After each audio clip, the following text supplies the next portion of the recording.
بسم اللہ الرحمن الرحیم، السلام علیکم ورحمۃ اللہ وبرکاتہ۔ عابد راجہ چینل کی طرف سے آج میں اپنے دوستوں کو رسول اللہ صلی اللہ علیہ وآلہ وسلم کا ایک فرمان بتاؤں گا۔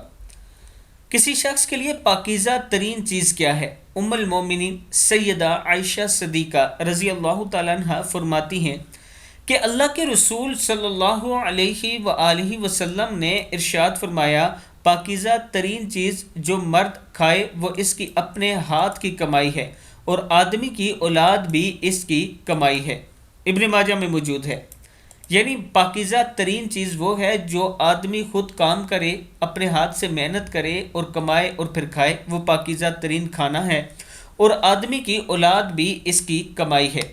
میں اللہ تعالیٰ سے دعا کرتا ہوں کہ اللہ تعالیٰ ہم سب کو حلال کھانے کی توفیق عطا فرمائے، اور اللہ تعالیٰ ہم سب کی اولادوں کو اسلام کے مطابق چلنے کی توفیق فرمائے۔